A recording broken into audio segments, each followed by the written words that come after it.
call this meeting to order. We have the adoption of the agenda and a recommendation that West Elgin Council hereby adopts the agenda as presented. Mover and seconder.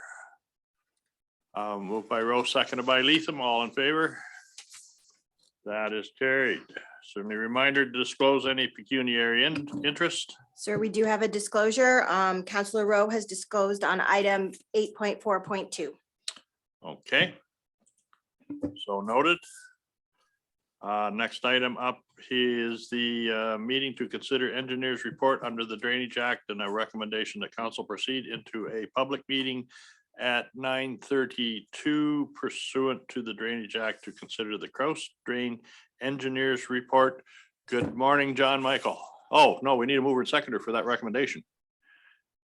Moved by Leatham and seconded by Tellier. All in favor? That is carried. Good morning, John Michael. Good morning, Your Worship.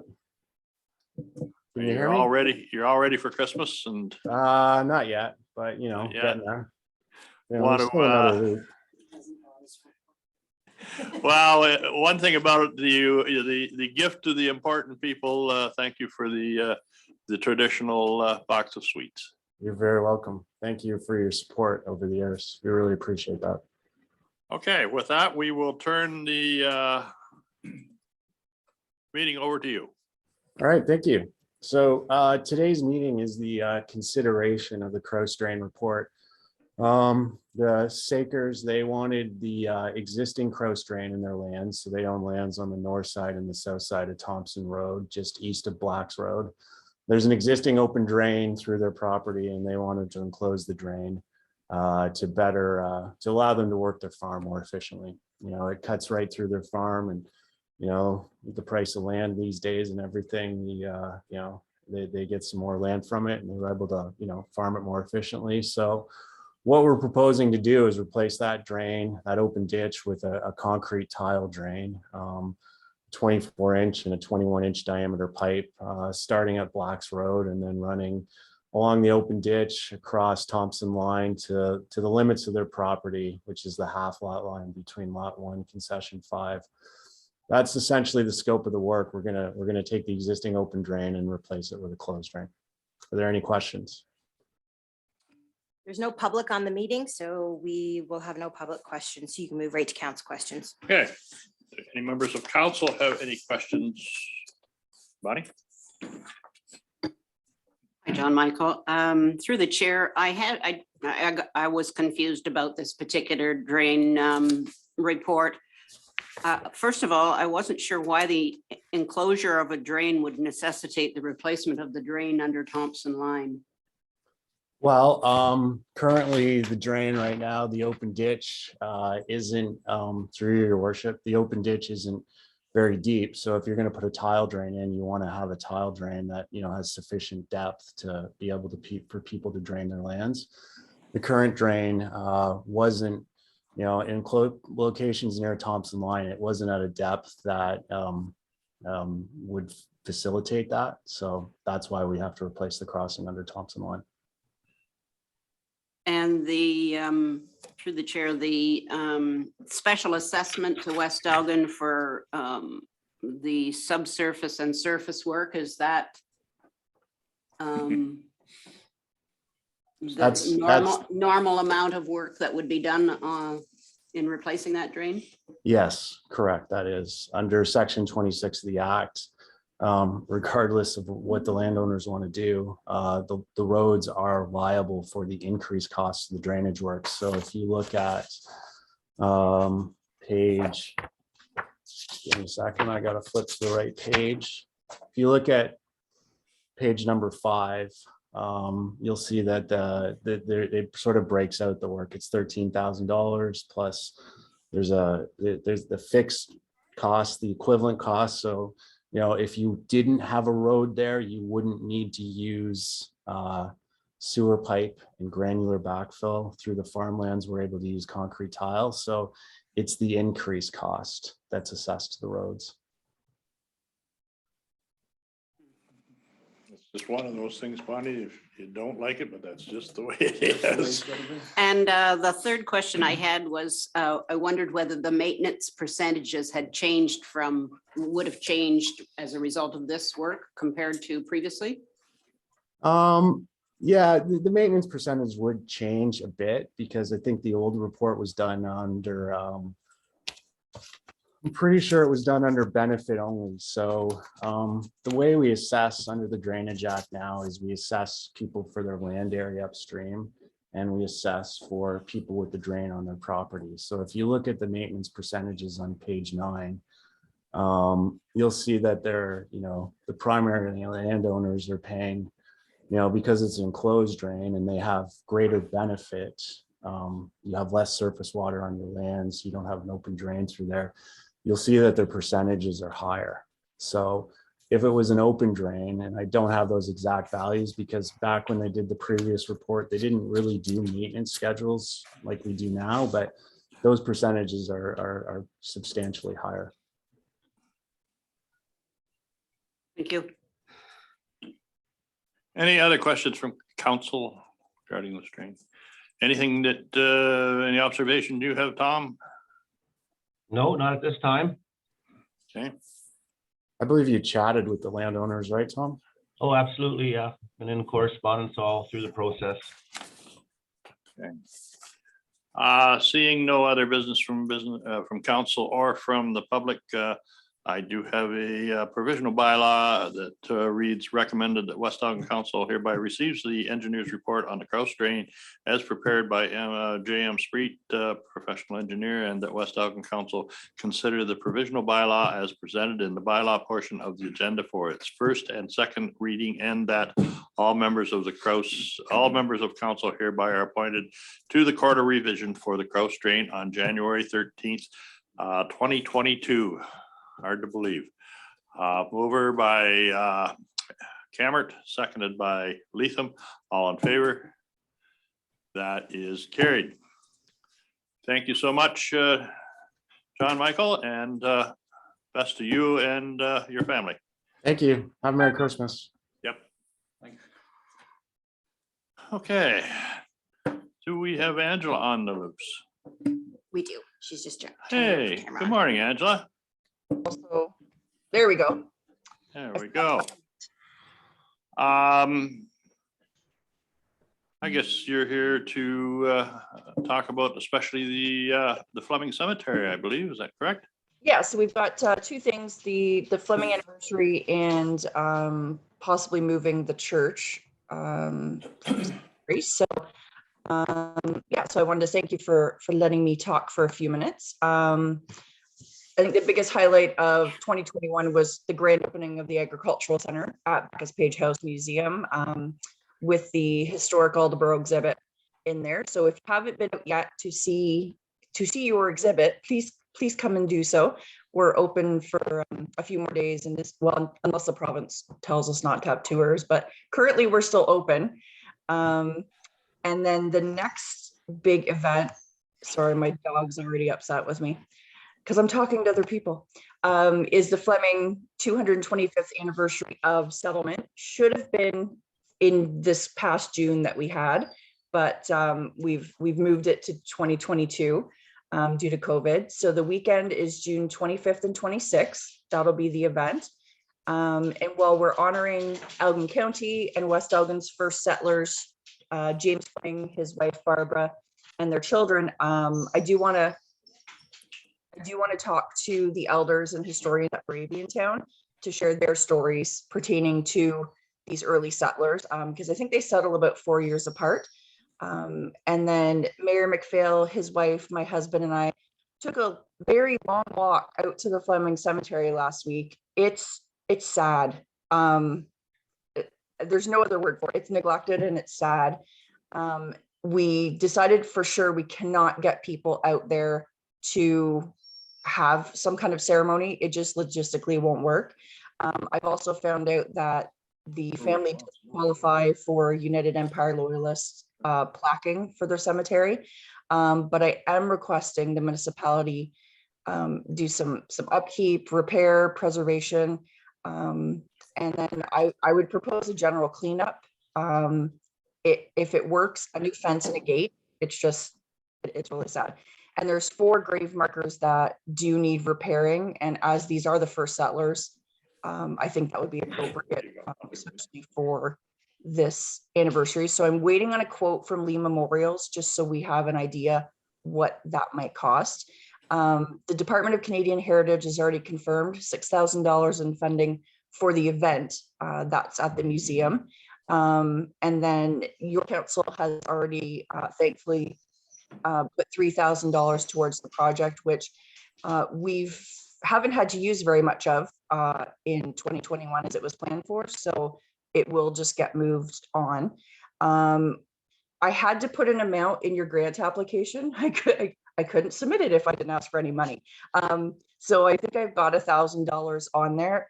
It would be helpful, but I do think that perhaps that $1,000, instead of it coming, I mean, it could go through the museum and then take care of the cemetery, but I think it'd be more helpful if it just went directly to the upkeep of the cemetery, maybe the gravestone updates. And I'm open to ideas, event planning help, and suggestions for that event, which is in June. So I don't know if you wanted to ask questions about that first, and then I would talk about our other big project. I think there's a number. Did you get that forward I sent to you about the cemetery down in Haldeman? Yes, yeah, they're doing some great work there. They've been doing upkeep on a cemetery, and I think the public would help out if that's an issue as well. But yeah, people are really, we need to protect that heritage that we've got, because that's their last resting place. So we do need to take care of that. Well, that article did lead to a whole host of other questions that I think that we have to tackle along with this. Is number one, the cemetery is on private property. Yes. Leads to a host of issues with access and with liability, and there's a whole lot of administrative work that needs to be done before we can even consider doing anything. Yeah. Along with that, it was quite fascinating traveling down to the cemetery with Angela. We did get permission to do that. That property was first granted, and Colonel Talbot and Lord Simcoe were with the Flemings when that property was viewed by Mr. Fleming and said, "I'd like to be here." And both of those gentlemen said, "Well, you can have it then." And so it's quite a historical piece of property in not only West Elgin, but they were the first settlers in Elgin County, period, before Talbot was even established. And how did the story go that Talbot and Simcoe come to Port Stanley, and then they portaged over to London and put their canoes in the river and paddled down the river? And yeah, it's disputed whether it's they stopped at Port Talbot, and that's when Colonel Talbot saw what became Port Talbot later, or if they were at Port Stanley. So I've read 2 different accounts of which way they portaged to London. And the key on there was they were looking at London as the capital of Upper Canada, which we know didn't happen. But that's why they were out here and just charting. And yeah, so Fleming was the boatman. He was in charge of the boats. And then Colonel Talbot wasn't even the colonel yet. But Thomas Talbot was the secretary to John Graves Simcoe. So that's why the 2 of them were with Simcoe. So at the time, Simcoe was the main person on that little voyage they took. So certainly some interesting history that goes along with that small little plot of land, and I have some pictures here that I'll share with council of how the cemetery is deteriorated. It's just a wild piece of area along the banks of the Thames River. So certainly, I think there's a lot of work that needs to be done. And I know that I see Councillor Rowe has a question. Well, I'm just questioning the ownership of that property. It's privately owned, Yes. and so therefore it's privately maintained. Nope. It's So- been turned over to us. It's an abandoned cemetery, and under the Cemeteries Act, any abandoned cemetery is the property of the municipality. Okay, so that's been since when? Ooh, as long as the records I can see, that act changed in 2012, that any abandoned cemetery automatically became the possession of the municipality. Okay. So at that point, I don't know if they tried to give it to us before, but at that point, it legally was ours. Okay, thanks. And when that property was turned over to West Elgin, was the right of way to the cemetery? So did they expect us to go in by helicopter? I mean, there's has to be a right of way to a cemetery. It was a provincial act. They didn't think about things like that. It was just any abandoned cemetery now needs to be maintained and looked after by a municipality. So the way it works is from the cemetery book that I have that I can go through and look, because this is obviously before my time. We have to contact the Johnsons anytime we need permission to go back there. The cemetery has not been turned over to us. The property is still theirs. The cemetery is still theirs. The maintenance and upkeep of the cemetery is what's been turned over to us. And that's I legally am required to report on it every year if we do anything to it, if there's any burials or anything like that. So the inside the gate part, yeah, that property actually does legally belong to us. Oh, it does. It has to. Okay. Once it's abandoned, which means it's no longer maintained by any sort of cemetery board, that property becomes ours. But we can do nothing but maintain it as a cemetery. Like we can't ever change it. So, as I said earlier, there's a fair bit of investigation work and a fair bit of conversation has to be held. What they did in Haldeman, Norfolk was that the county took a leading role in what happened in Haldeman, Norfolk, because I think they're a one-tier government anyway.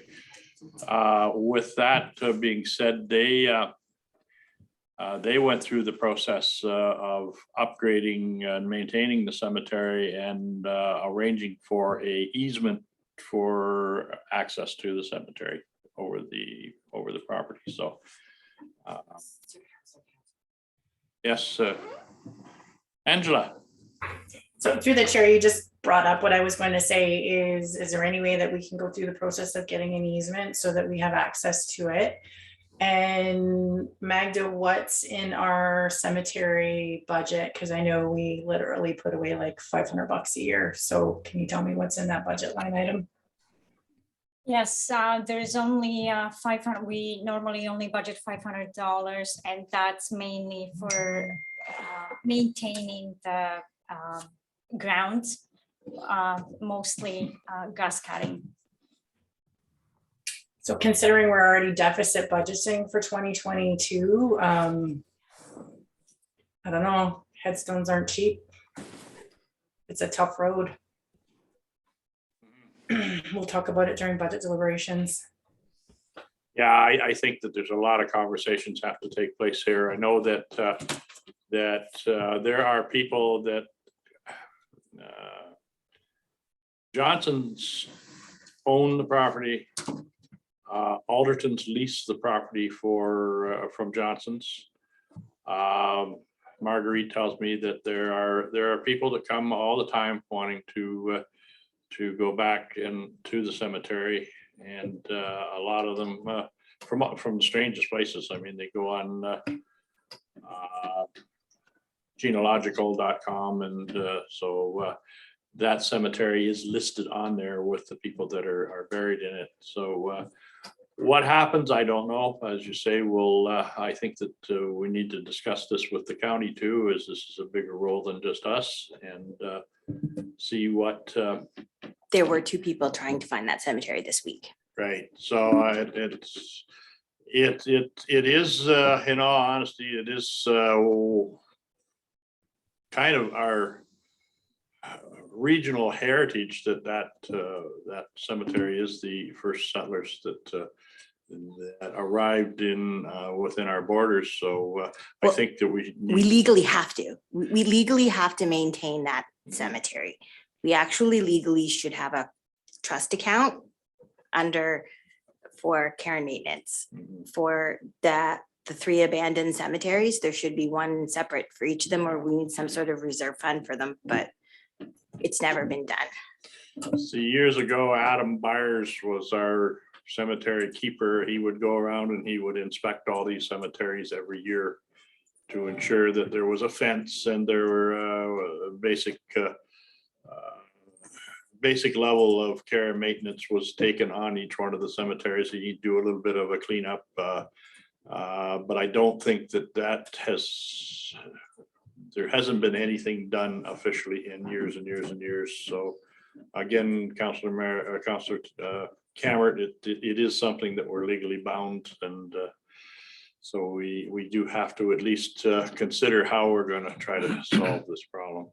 Are we eligible to apply for heritage grants, considering that these are the first settlers that came in that could help think- support the repairs for these? We have our official grant sniffer, outer and writer sitting on. That's why I said it in front of Angela. Yeah, I've been looking, and there doesn't seem to be, because all municipalities are looking for, saving their cemeteries. So I've been on the lookout for some. Now, they're giving away money for heritage like it's water right now. So as soon as I see one, I certainly will put it in a grant, which is why I was the one contacting Lee Memorials for the cost. So yeah, I've been keeping my eye out. There isn't anything right now, but I think that will come up, or it may fit into another grant. It doesn't fit into the one that we've already got for the event, unfortunately. But I know that I can't get the stones fixed under the grant we have now. I could do something like contract services for a general cleanup. I also know I couldn't put in the fence and the gate. So we could certainly pay somebody for a general cleanup. If we were actually using the cemetery or a virtual video of the cemetery in the event. So there's a couple catches there. Yeah. So do we have to designate it heritage, or no, because it's a cemetery, that's an automatic thing? No, that opens another, I live here too. The municipality doesn't have a municipal heritage committee. So technically you don't have the capacity to designate anything. If you had one, you should certainly start with the cemeteries and then go on to buildings that should be designated. So it's actually not designated. There's nothing in West Elgin that's designated because you don't have the capacity to designate anything. Yeah, so you need I know it's like 5 more things, but you need a committee. Okay, thank you. Yeah. And I think the long and the short of it, the Fleming Cemetery doesn't need to be maintained like the Arlington National Cemetery in Washington. I think it's just simply the fact, I would say that fence that's around it has to be at least 100 years old. It's been patched and fixed, and it's not a huge cemetery. What would you say? It's 30 feet by 30 feet? If that, yeah, it's probably smaller. It's not that huge, and I mean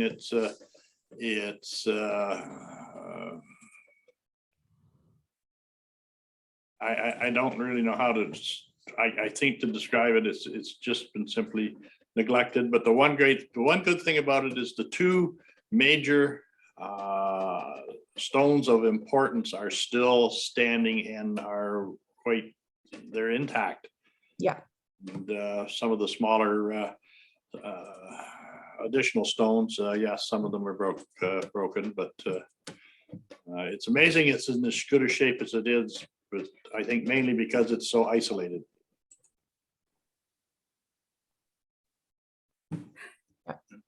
And it's, All right. oh, sorry. It's probably Um, my fault that there's people going to visit because we released the podcast about the family and the anniversary, and we're looking for descendants. And as we get closer to this event in June, I didn't even think of that. There's probably going to be more people, oh, I'll go have a look with that one. So yeah. Do you want me to do the quick synopsis on the St. Henry's Sure. Church? Yep. So hopefully the next large project is St. Henry's Catholic Church in Churchville, which if you've been out there, it's been boarded up for years, I think since the early 80s. We've sent a proposal to the London Diocese and to Ontario Parks for permission to move the church from its location to Bacchus Page House grounds, and it would be daily use of Victorian schoolhouse. Inside, there would be an exhibit to Churchville, the German settlers, St. Henry's life as a church. We hope to include a barrier-free washroom, accessibility ramps, and then the ability to use the interior, as I said, as a schoolhouse on a daily basis, but also for meetings, workshops, music, art, all kinds of uses. And what I'm requesting, if we get the approval, we're waiting on the park to say, yes, you can drop the church in the park. We'd be looking for just some in-kind support. The diocese has requested we fill the church basement, cover that with topsoil, grade it, and plant grass. And then we'd also be looking for some assistance with fill and topsoil when we do the foundation at Bacchus Page House for that. I anticipate the whole project in the end will cost in the ballpark of $375,000. I had no idea how much it would cost to move a building. So a third of that is moving it and putting it on a foundation. So I just wanted to update, but again, we're open to ideas. We're open to helping with other heritage and history items in West Elgin. And I want to wish everyone a Merry Christmas. Have you spoken to Dutton Dunwich Council about this too? Oh yes, they got the proposals when we sent them to the park, and they've made a motion of support for the idea. Again, if the park says no, then the whole your church is going to be somebody's farm outbuilding. That's what's going to happen to it. So it comes to Bacchus Page House, or it goes to a farmer who's going to use it as an outbuilding. Okay. Yeah. All right. So there'll be more information to come on this. Yeah. So I was just preliminary bringing this. Should we get permission, I will come back and ask. Ask for some in-kind stuff. Yep. Well, I've got you there, Angela. Would it be prudent for myself to go in and speak with Johnny Johnson just to see what his feelings are about access and liability? I think so. I think we could at least have that preliminary information, and then I'll, as soon as I have the quote for the memorials, then I'll forward it on as well for the gravestones, and then we'll seek out funding. I don't doubt that there's descendants who would assist, probably helping with the stones, the grave markers. So I mean, that can also be a fundraiser to assist getting that, getting it looking nice too. And I'll also work on the cultural people at the county to see what interest we can generate from. Yes, and I think we get them also doing a video. I'll speak to possibly Carolyn doing the video, and I know that Angela and I spoke about possibly getting Jody to do a drone video. Quite effective, because it's the interesting thing about it is you'd wonder why the cemetery is where it is and where they located there, but you come off the Thames River and there's a creek that comes up into the property that they probably accessed because the Thames River was the 401 of the day, and the creeks were the offshoots that you accessed your property with. So kind of fascinating stuff. Okay, Angela, thank you very much. You have a Merry Christmas, and we'll digest and chew away on some of the information that you've brought to us. Great. Thanks, everyone. Okay, bye-bye. Thank you.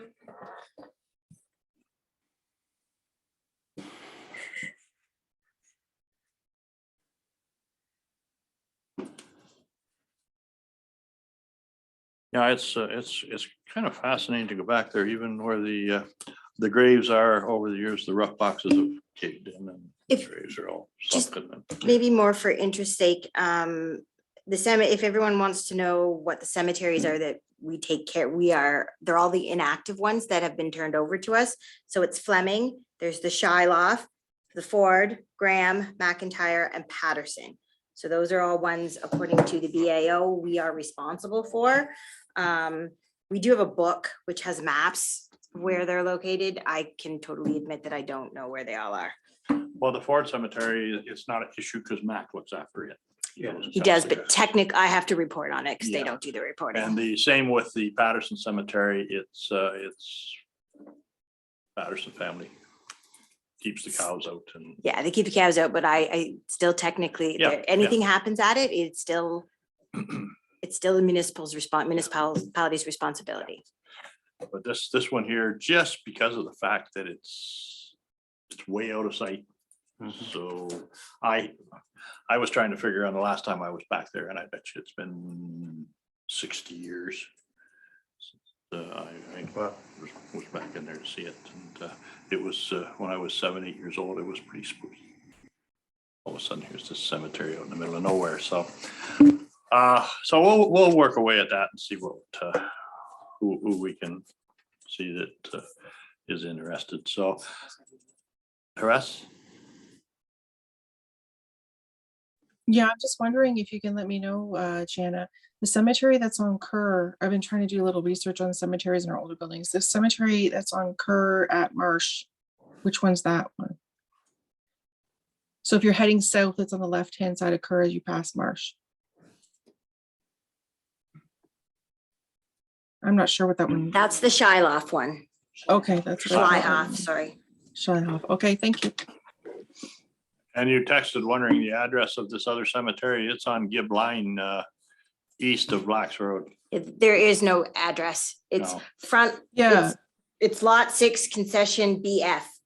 Well, I was trying to That's a direct legal somebody, description. someone I to don't it one even know what day, that and I means. can describe where it is, but I couldn't give them the actual address and I wasn't able to take them there. So that's why I was wondering if there's an actual address. Okay, awesome, thank you. Okay. Guess we're done with our delegations. We have a motion, a recommendation that meetings of the council meeting held on December 2nd, 2021 be adopted as circulated and printed. Mover and seconded, moved by Rowe and seconded by Tellier, all in favor. And that is carried. Staff reports, building. Any business arising from the minutes? Oh, sure. Any business arising from those minutes? Seeing none. Staff reports, we'll go to building. Jackie, Jackie's not here. She's No. away. So she sent you guys and said if you had any Okay. questions, let her know. I think anybody has had the opportunity to have any questions, any additional questions come up? Okay, seeing none, recommendation that West Elgin Council hereby receive the report from our CBO building permit report for November 2021 for information purposes. Mover and seconder, moved by Rowe and seconded by Leatham. All in favor? That is carried. We'll see that the school renovation is on that building. So we're gonna bypass fire at the moment. Fire Chief MacArthur has been detained in a different area and we will move, I guess, to my municipal drain report. He will be joining us shortly, though. Okay. Have a recommendation that West Elgin Council hereby receives a report from John Nethercott clerk appointing draining engineer major improvement for Fleming drain, and that West Elgin Council hereby appoints Street and Associates to prepare an engineer's report for major drain improvement for the Fleming drain under section 78 of the Drainage Act. You have more information, or is it presented? As presented. Okay, this is another one of these, there's value in farmland, so people are adjusting the drains accordingly. Any questions on that recommendation? Okay, do I have a mover and seconder for it? Moved by Leatham, seconded by Cameron, all in favor? It's carried. Good morning, Lee. I guess I haven't even said hello to you this morning. Good morning, Mr. Mayor. You're up. We have a recommendation that West Elgin Council hereby receives the report from Lee Goslow, Manager, Operations, Community Services for information purposes, mover and seconder for his report. Cameron and Leatham, all in favor? That is carried. Anything you want to add to the report, Lee, or is it pretty much as presented? I think it's pretty much as presented. If there's any questions, I can certainly answer. Okay. Anything anybody has for Lee? Yes.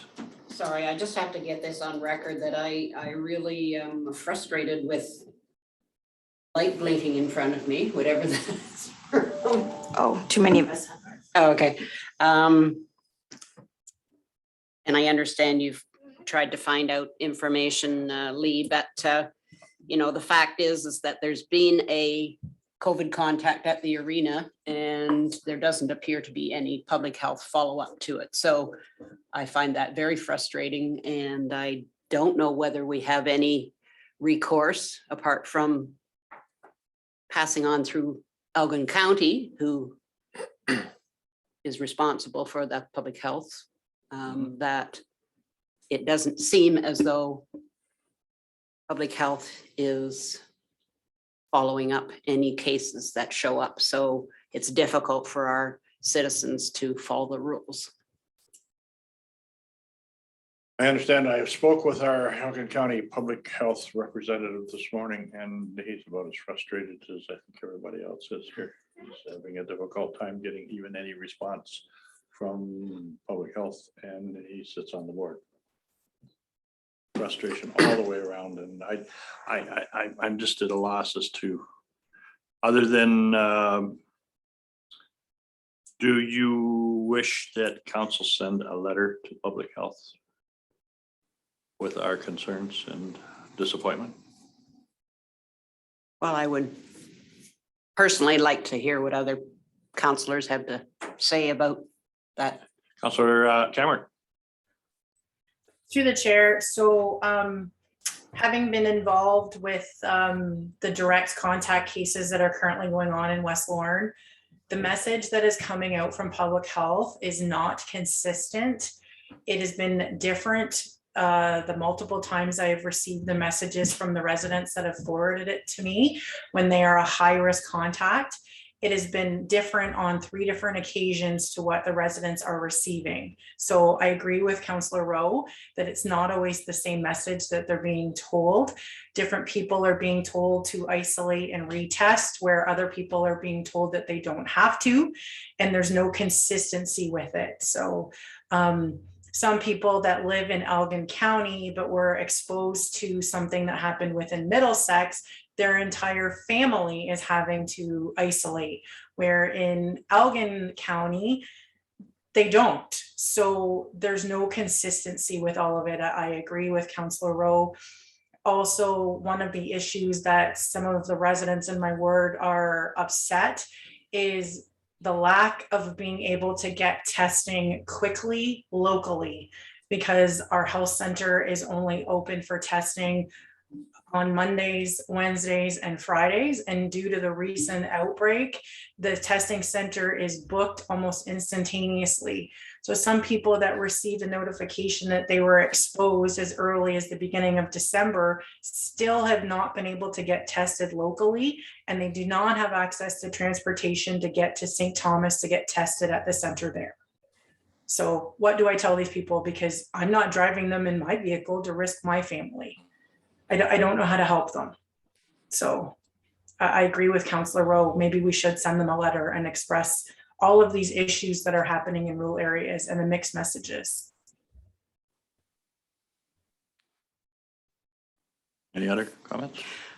I see Teresa has her hand up, but just to respond to Councillor Cameron, I do believe that part of the problem with recent issues is the difference between the two public health and their response. So when a case comes from London, it's dealt with somewhat differently than when it originates in West Elgin or any other municipality in the Southwest Lynn area. So that is certainly a concern that I think is worth addressing in some sort of a communication.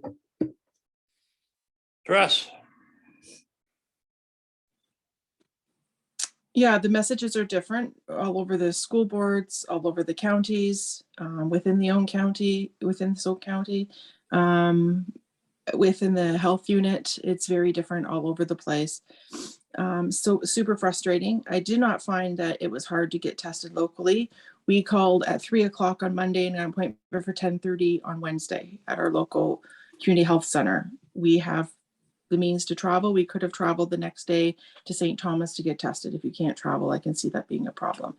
And everyone I spoke to yesterday that was lined up 6 feet apart, we all had gotten in fairly quickly. So I didn't see that as a problem when we went. But yeah, I do find the messages are very different when you, from school board to public health to the county, everyone's giving you a different answer.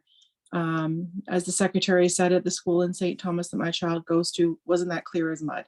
That's basically summed up how dealing with this has been, clear as mud. So it's not clear to anybody what they're supposed to do. It's all over the place. So very frustrating when we're dealing with a pandemic for almost two full, I think we're in 21 months now, 2 full years, and no one really knows what's on the page and what we have to follow. Okay. Richard. I agree with what everybody's just said, 100%. Nobody knows which way to go really, because there's no clear message. But has anybody been to the health, our health centre and asked maybe just one extra day? I mean, we are in, the circumstances are exceptional. So it's time to make exceptional circumstances. So I would have think that if they were challenged, they might even open that one extra day, try to get rid of a backlog. Yes, Dress. I know at the beginning they were using their own funds and they didn't have funds. They dipped into something to get the shed that they have outside to do the testing. I'm not sure what the situation is now, but I'd be happy to contact Andy, the director, and see what or if the situation is now and report back if you like.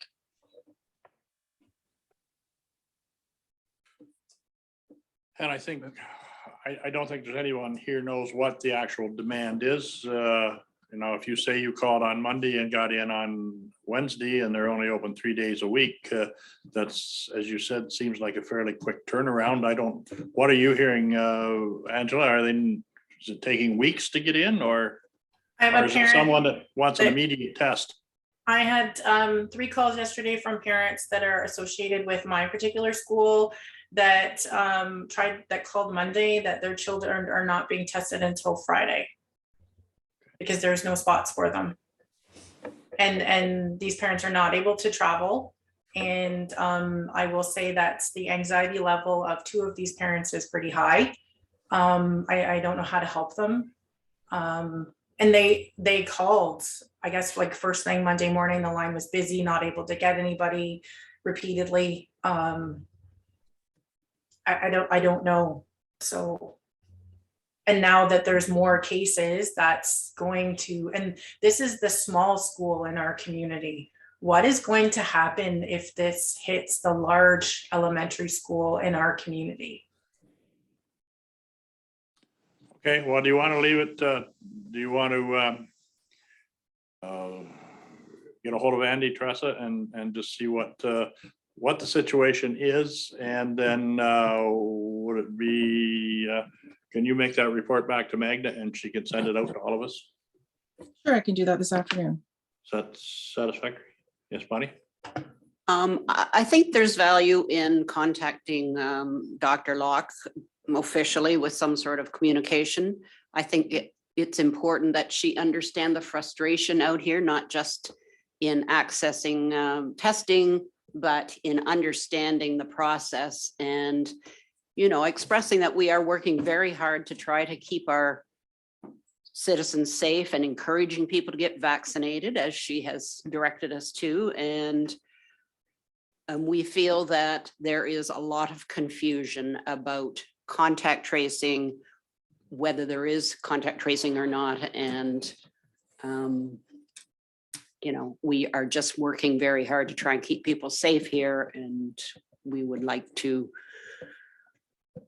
well, we have to diplomatically ask for a little bit more support, but basically that's what we're looking for, is a little bit more communication in terms of how they're handling these outbreaks, which are happening in our community, which are not really being recognized by public health. So are you looking, so maybe the word looking for clearer communication around surrounding outbreaks and handling of testing? Contact tracing. Contact tracing, okay.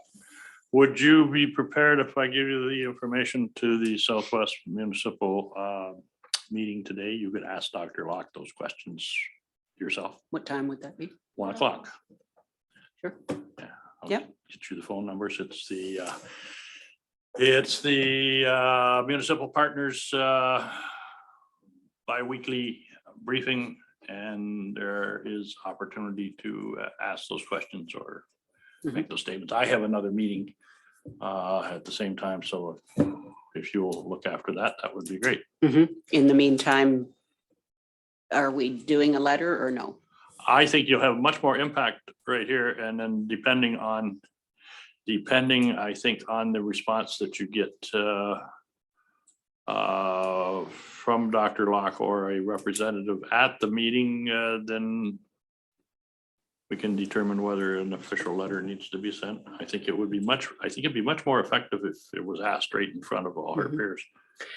So just to clarify, has the arena ever been asked for a contact list from any of the games? No, we have not been contacted by Southwest Public Health staff. I personally reached out Monday morning to Southwest Public Health. Of course, you call, you have to leave a message, and then they call back. Didn't hear anything, so I called back Monday afternoon, used the emergency line, talked to an individual staff member there, and we were told to continue status quo, that if there was a need for them to contact us, that they would do so.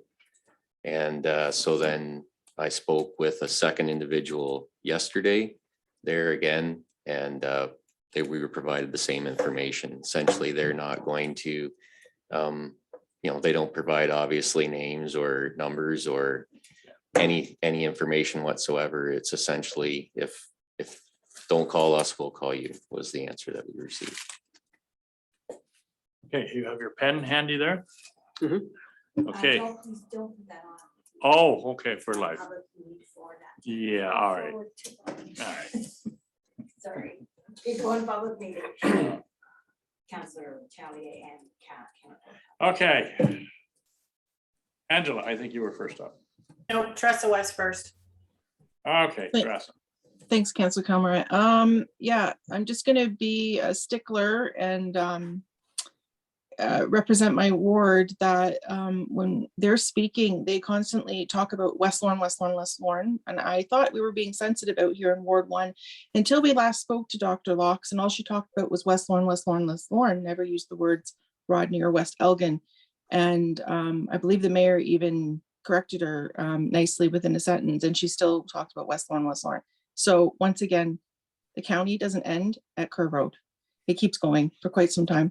So if she could be, I don't know how you do that nicely, but it seems that we get forgotten a lot past Kerr Road on everything, on every facet of everything we do in the county. So yeah, that would be great if they could also remember that there's a school and residents out here past that point. Okay, we won't even charge you for that commercial. Angela. Through the chair, so Councillor Rowe, question, if you could get clarification for me. So when a person has been exposed to a high-risk contact and they are asked to test 10 days after their exposure. And then they get a second email that says there has been a second case. Are they supposed to test again 10 days later? Because that is the question I am getting repeatedly, and nobody can answer that question for me. So they've had a negative test once, and then someone tests positive that was in that initial cohort, tests again, and nobody's clear whether they need to test again. I'll touch base personally to get the details of that for the call. Thank you.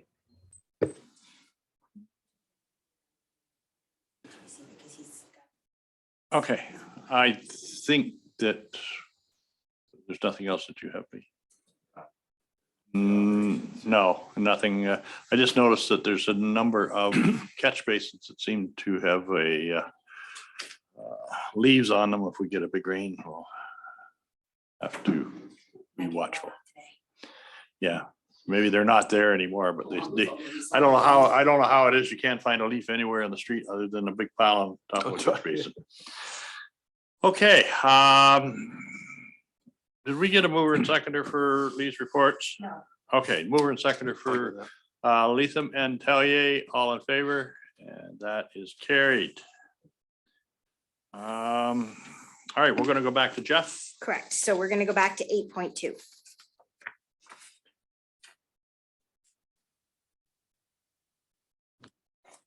Okay, where is our man? He is not video, just by phone. Okay, good morning, Jeff. Good morning, your worship and council. Hopefully you can hear me okay. I'm not in the office, but is it coming through okay? It is. First item up here, we have a recommendation that West Elgin Council hereby receives the report from Jeff MacArthur, Fire Chief, RE 2022 bunker gear order, and that West Elgin Council hereby approves the pre-budgeting ordering of 8 sets of bunker gear from AJ Stone for a total of $20,432 plus applicable taxes. Anything you want to add to that, Jeff? No, this is just I guess a follow-up report from the November meeting. So we are, and I guess I'm sure council's aware, everybody is facing this, but we are seeing the fire service is starting to be impacted with the long wait times and COVID challenges. So I've laid out the order there, and then what we expect to need to order looking 5 years out. So any questions for Jeff on this? Bonnie? Yes, it's good morning, Jeff, through the chair. I was confused about your report. You're referring to replacing bunker gear that was purchased in 2021. So. Sure, yeah. So I think we ordered it in 2020, if I recall correctly. And then, so we had 20 sets delivered in 2021, earlier, I believe it was this spring or early summer. So that was a large order, kind of playing a little bit of catch up on our replacement schedule. So we just want to make sure we order, as you'll see, looking 5 years out, approximately 3 suits a year, just to keep up on that replacement schedule, so that we're not faced with a high cost of replacing a large amount of suits again in 31. Okay. So the total number that are needed is? So we're ordering 8 sets on this order, as you'll see listed there. And then in 2023, we'll look at ordering another 6 sets, and then 5, and then probably 3 each year. And that might fluctuate a little bit, of course, if we have roster growth or if our numbers move a little bit. And that should even things out for the next 10-year period. So sorry, I guess I didn't make myself clear. So what is the total number that are needed overall? 20? So we replace bunker gear on a 10-year schedule. So in the short term for this order, it's 8 sets, and then at the bottom there on the first page, I guess it is, That's how many sets we'll order each year going forward. I hope does that answer your? I guess I'm just not making myself clear. How many bunker gear do you have altogether Oh, at okay. any So, given? How many Yeah. do you need? so right now we would be approximately 40 suits. I think it's fair to say with some growth in numbers, hopefully over the next couple of years, we'd be in the 45 to maybe even 50 set range, but minimum 40 suits. Okay, that makes sense. So you're really not next year replacing the gear that was purchased last year. No. You're replacing the gear that will be needed over the next 5 years. Correct. And most of the 8 sets is gear that was manufactured either 2012 or 2013. So that's how we kind of base our replacement schedule on. Okay, I understand that now. Sorry about. No apologies for any confusion. Okay. Angela. Through the chair, I thought I understood this, and now I'm a little confused. So, Chief, just to clarify, we're pre-approving $20,432 to purchase 10 sets to get us through for the next 2 years or 3 years? No, sorry, just so it's for the 20,432 is for 8 sets. So we'll order them any day by the end of the year, and then they will arrive hopefully in the summer of 2022. So that will be our 2022 bunker gear order. So we're pre-approving your 2022 budget request. That's correct. Yes. So in the 2022 budget, are you going to put the 2023 bunker gear amount then so that you can order it next year? Yeah, we will do that. And typically that's not an issue because often bunker gear in the past, pre-COVID, I guess, you would have an 8 to 12 week delivery window. So typically we didn't have to look that far ahead. We could just include it in the actual year's budget. But yes, to be safe, because who knows what's going to happen in the next 12 months, we will include, I think it's best practice to include the 2023 bunker gear in next year's budget. Okay, and we're pulling this from reserves out of the 2021 money. Magda, where is this 20,432 coming from? No, that money will be expensed next year, so there is no need to pull that money out of reserves, as it will affect 2022 operating budget. So then next year we'll be putting 48,000 in the budget for bunker gear? No, because basically what we require is we require authorization from council to place the order. The actual invoice, the payment will be issued in the year of Delivery. of the delivery. Yeah. Oh, okay, I understand. Okay, thanks. Any other questions regarding ordering 8 bunker gear sets? Okay, with that, we have read the resolution. Mover and seconder for that recommendations. Moved by Rowe, seconded by Cameron. All in favor? And that is carried.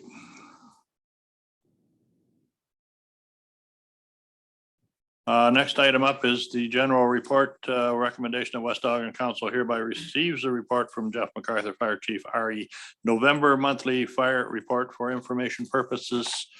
Anything you want to add to that report since it was produced, Jeff, or?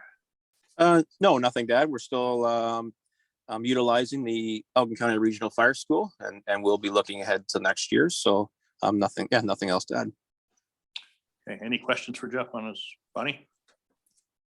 Yeah, I was interested in the agility testing, and I wondered where and how that testing is done.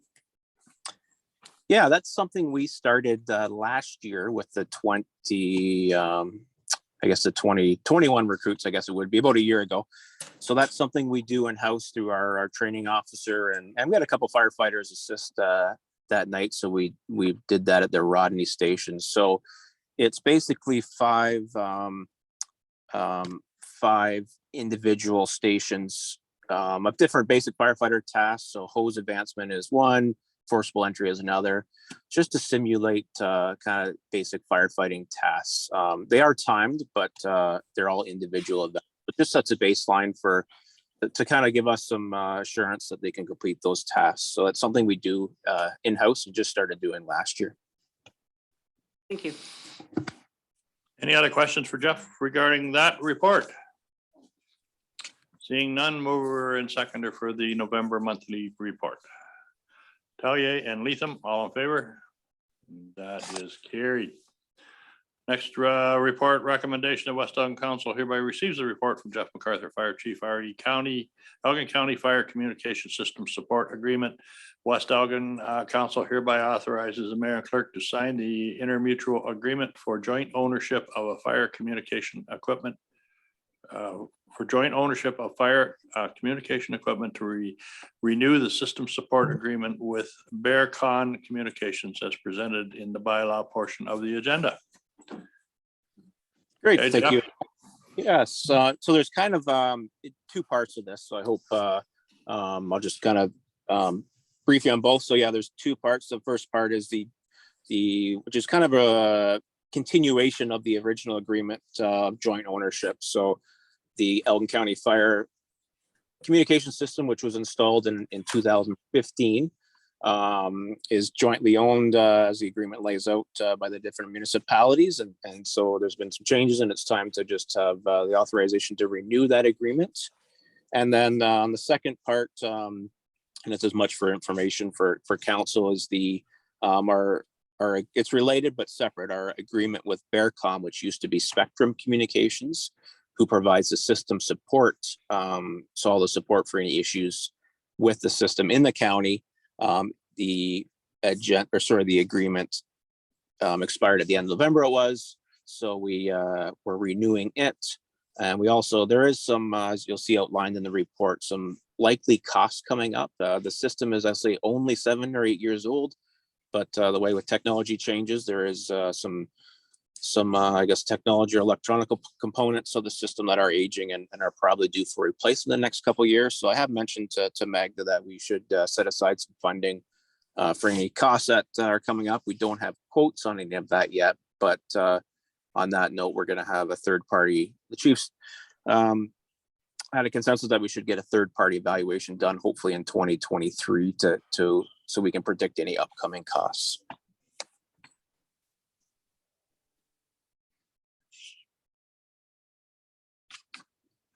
So all these discussions have been in consultation with the EM St. Thomas, with the other Jeff.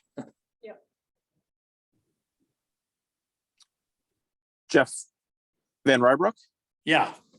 Yeah, no, he doesn't have, I'm just thinking aloud here, he doesn't have direct dealings with that.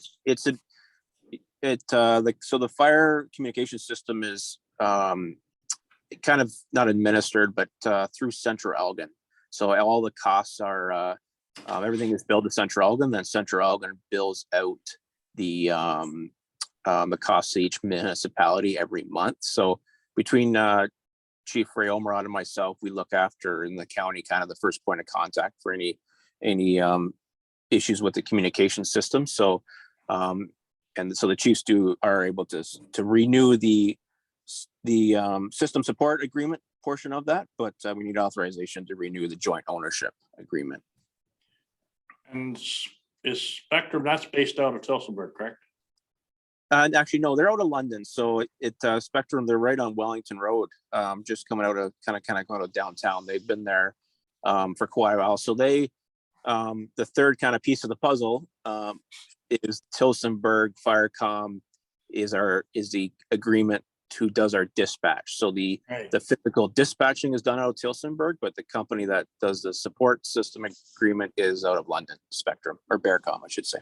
Okay, and just for council's awareness, 911 is a separate entity again altogether. Yeah, 911 is, and that's something that probably in the new year, I'll be bringing a report back to council as well about, because our contract is up soon with Tilsonburg as well. through the county, and there's some NG 911, next generation 911 costs that are coming. So we don't see much change in our dispatched costs at this point, but there is some changes coming to the 911 system across the province-wide.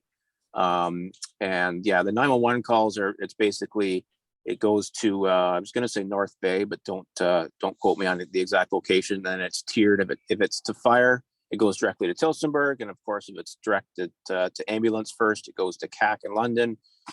Or for police, it goes to OPP in London, and then it kind of trickles down from there.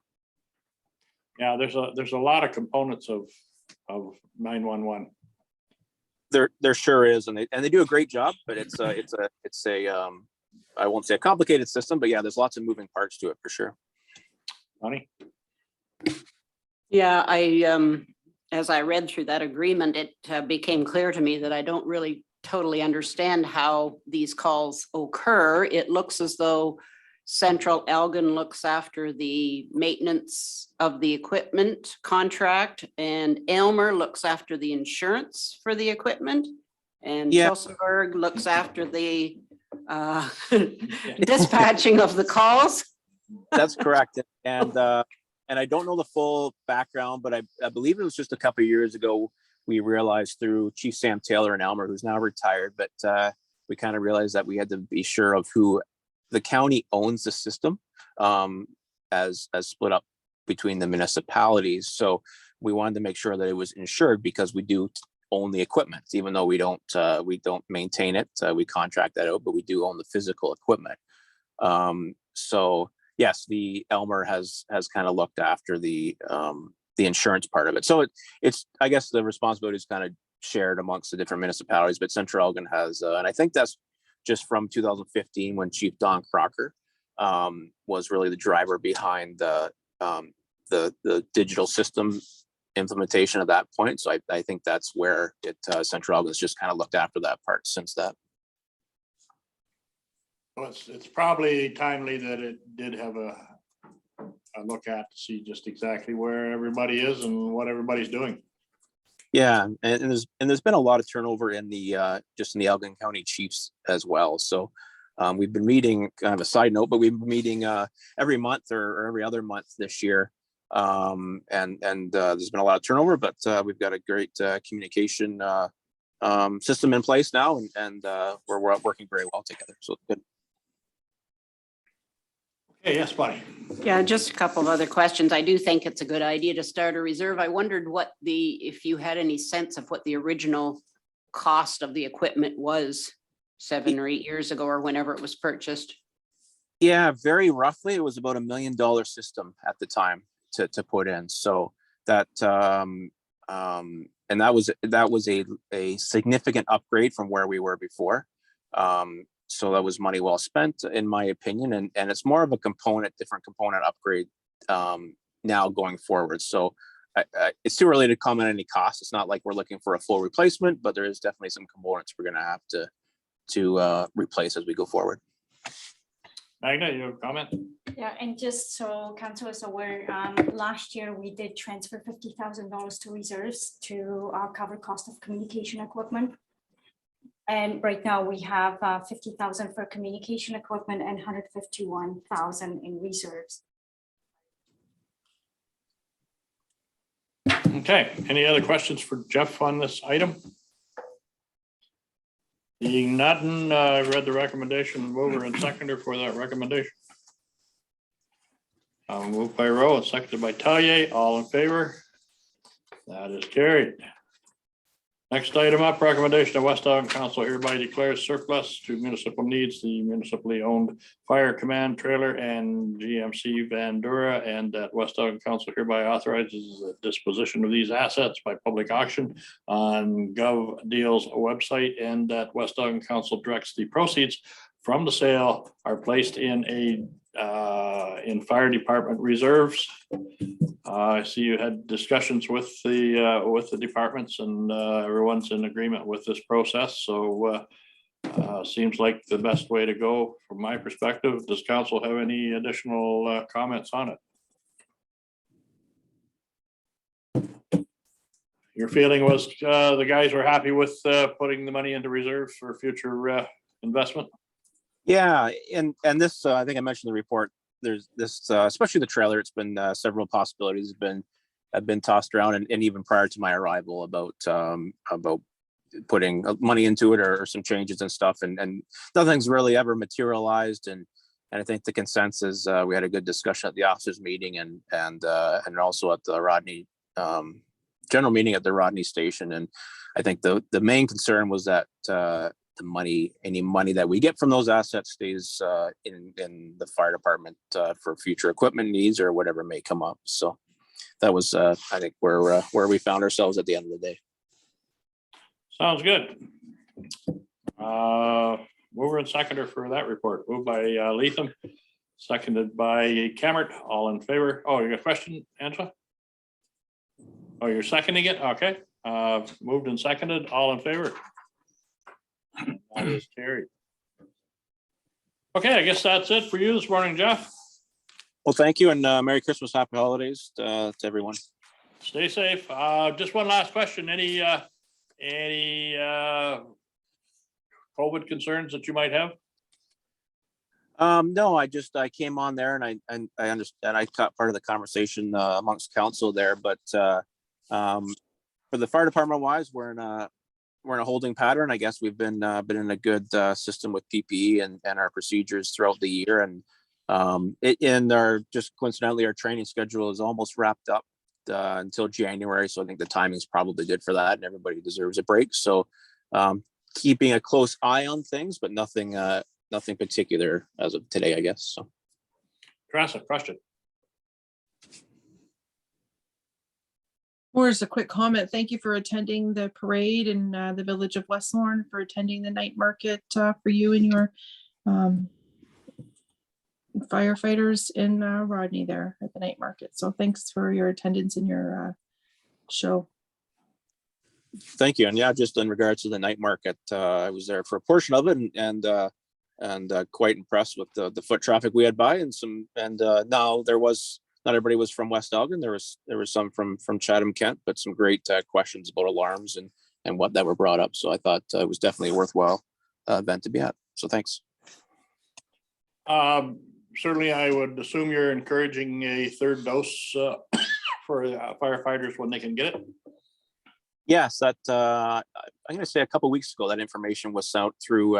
It was forwarded our way through Jeff Friend Rybrock at the county, so it was sent out. And I don't know exact numbers, but I do know. I think a number have already taken that opportunity and got the booster, the third dose. So yes, that's definitely encouraging that. Good. Okay, I guess we're done. Everything with you, Jeff, and certainly from council. Thank you for your efforts. Hard to believe this is the last general meeting of 2021, and Merry Christmas, and looking forward to a productive 2022. Thank you, and same to you. All right, we'll flip back over to Gilbert Street.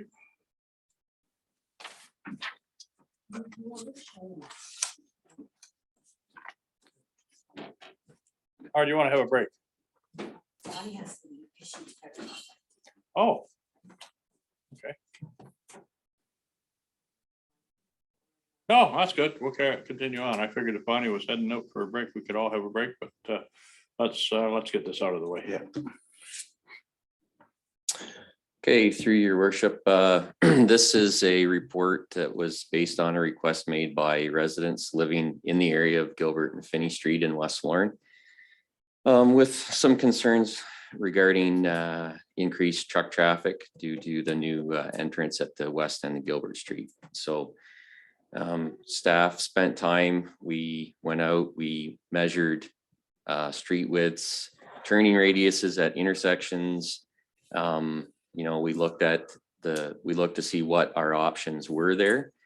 We had a meeting with the people at Erie Flooring and spoke to them to see what their intentions were for the use of that entrance. Currently, right now, they are not using it. There's a gate across there which is locked, so they have not been utilizing it so far. Their plan, while they they get things in order within their own yard. But their plan right now is to use that. They'd like to have traffic flow through their yard, and so the trucks would come in loaded on Jane Street, go directly straight into the facility, unload, and then instead of trying to turn around or back up, they would exit through that new entrance at the end of Gilbert Street, empty, and head back out to Graham Road. So I asked them how many trucks they expected on a daily basis, and we were told that it would be between the hours of receiving hours or between the 7:30 a.m. and 4:30 p.m. There would be approximately 4 to 5 trucks of lumber entering the plant every day, and there would be 1 loaded truck of flooring leaving and 1 truck of sawdust. They have 1 that they ship out.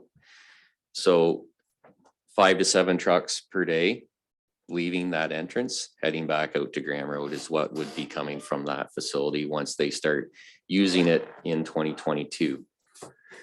So based on that, we started looking at what the options were. So essentially for all of the commercial lands west of Finney Street, so that's Erie Flooring, the small shops there on Gilbert, the large warehouse down at the end of Gilbert, and then obviously the bus barns at the end of Finney. Currently, there's only 2 accesses for that. One would be Gilbert Street between Finney and Graham, and the other would be Jane Street. So as everybody's aware, back in 2004, I believe it was, when the bus barn was built, there was some concern about bus traffic down the residential streets there. So at the time, it was decided that Gilbert, and Frederick between Graham and Finney would be listed as no buses being able to travel on those roads. And that was done by bylaw, and that forced the buses to travel from the north end of Finney to the south end out Jane Street to Graham. Now, the buses are all going into town, so they're going that direction anyways. It's not like they're going to Jane and then, heading back out, a lot of them. But so anyways, so traffic leaving from the end of Gilbert, essentially we looked at the first 2, we looked at routes that we have currently in place. So that would be, and as I laid out in the report here, so a truck leaving that going straight out from the end of Gilbert right straight out to Graham and utilizing Gilbert Street all the way through.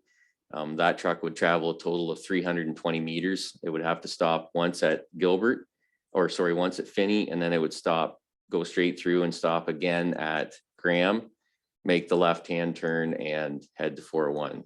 We're assuming that all the truck traffic, commercial traffic that's leaving from this area is heading north to Highway 401. So that would, en route, it would pass 4 businesses, and it would pass the side yard or front yard of 11 residential homes. So the second option would be utilizing what we would call the bus route. So the truck would leave the end of Gilbert Street. It would travel to Finney. It would have to stop there. It would have to make a right-hand turn. Now that intersection was not really designed for truck traffic, especially truck traffic making turns. Straight through is one thing, but turning radiuses there with hydro poles and ditching and stuff on the corner there, it's tight. It doesn't have we would never build, if we were building an intersection for truck turning, it would certainly be built to a much greater standard than what this one is. So that truck would go to Finney, it would turn right onto Finney, would travel down to Jane, where it would stop. Now, at the intersection of Frederick and Finney, that is a 4-way stop there currently. So the truck would stop at the stop sign at Finney, would turn right, it would travel down to Frederick, it would have to stop there. Then it would go through and travel to Jane, where it would stop and make a left-hand turn, travel to Graham, stop, make a left-hand turn, and then head north on Graham Road. So that truck would travel just to get out to Graham Road would travel 610 meters, would have to stop at 4 stop signs, would have to make the right-hand turn and 2 left-hand turns. Then it would travel another 300 meters just to get back to Gilbert Street. It would, on route, just to Graham Road, it would pass 7 businesses and 10 residential homes. And then once it gets on Graham Road, just to get back to Gilbert, it would pass an additional 2 businesses and 13 more homes. So it's affecting over the Gilbert Street option 1. The second option is affecting 3 times the street, 3 times the infrastructure, and over double of homes and businesses. So then we thought, well, think outside the box just a little bit. This is more for long term. Obviously, you know, that 5 to 7 trucks per day is doable. But, you know, for future growth, depending on what happens with the warehouse that's there, depending on what happens with the property that the bus barn is located on, you know, for future growth, we looked at the idea of extending Finney Street north, which there is a gravel road there currently right now. Just so the property off of Graham Road that has the little red house on it, 294 Graham, that property is 66 feet wide, but it extends from Graham Road all the way back to the west end of the bus barn property.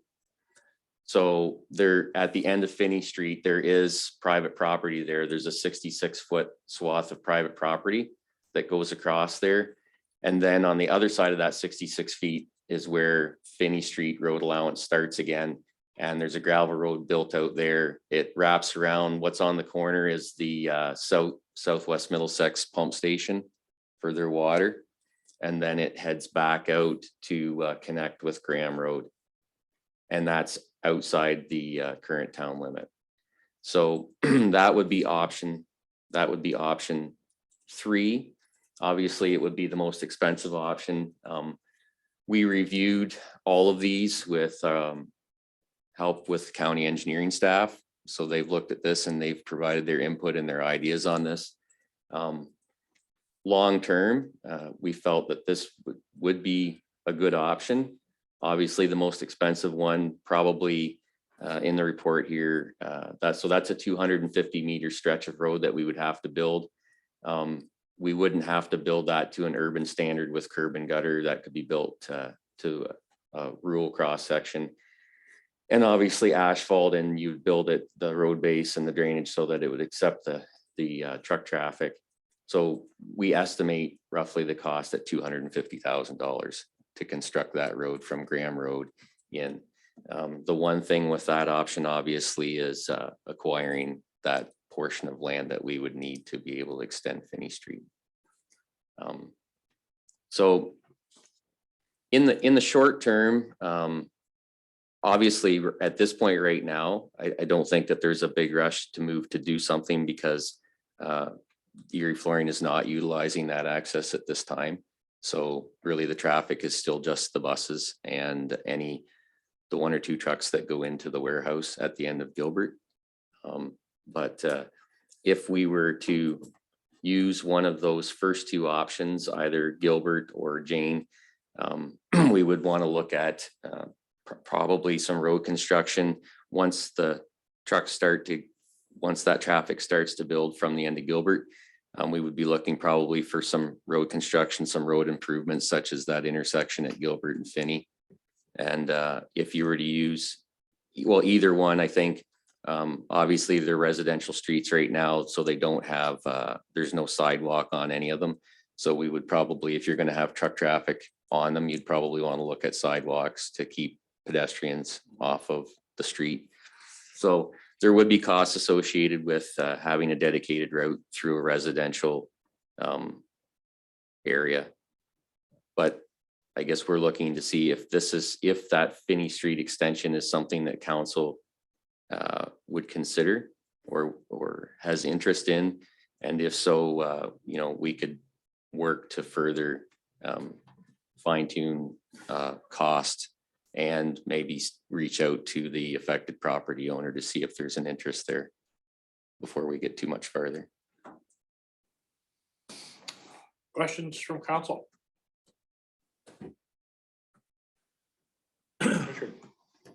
It seems like the latter, construction in the new road would certainly ease a lot of problems, because we know if you go the other route, we're going to get a lot of people that are not very happy. And like you say, you've got to construct a sidewalk anyway to make it pedestrian safe. I think maybe you should be making some inquiries to see if that property will sell a portion of that land. And then once you know that opportunities at hand, you can go on from there.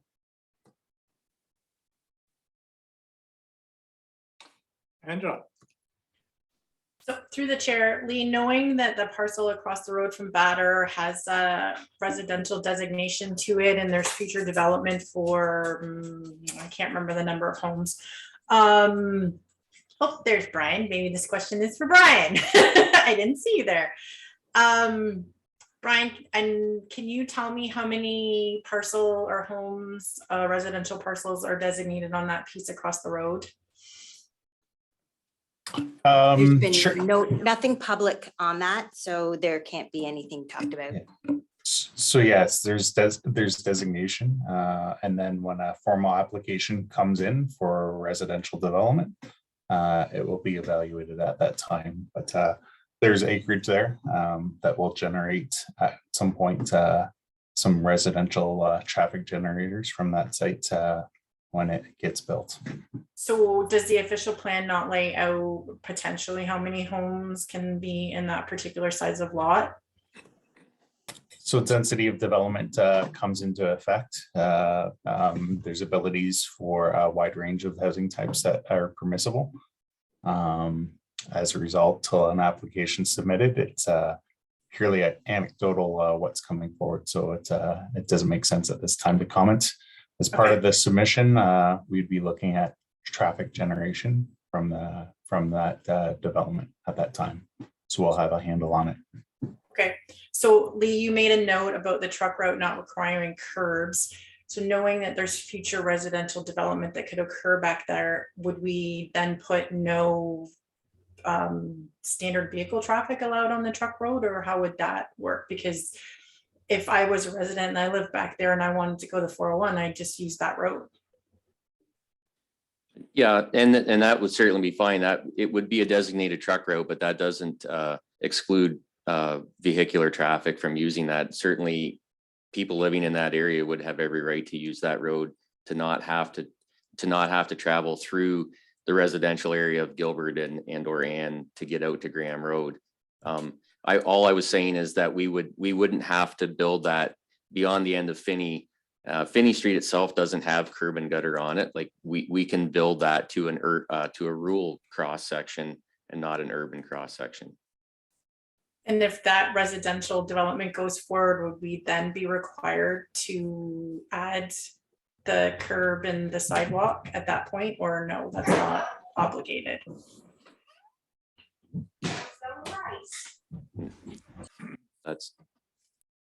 Go ahead, Brian. All right, thanks. I'd suggest right now those lands are beyond the settlement area limits of West Lorne. Where the property in question that we're talking about, that is the limits of the settlement area of West Lorne. Through the official plan review process, there might be opportunities for expansion that we talked about through the background study for certain land uses that needs more lands needs analysis as part of it. So there might be opportunities. The sign is right there.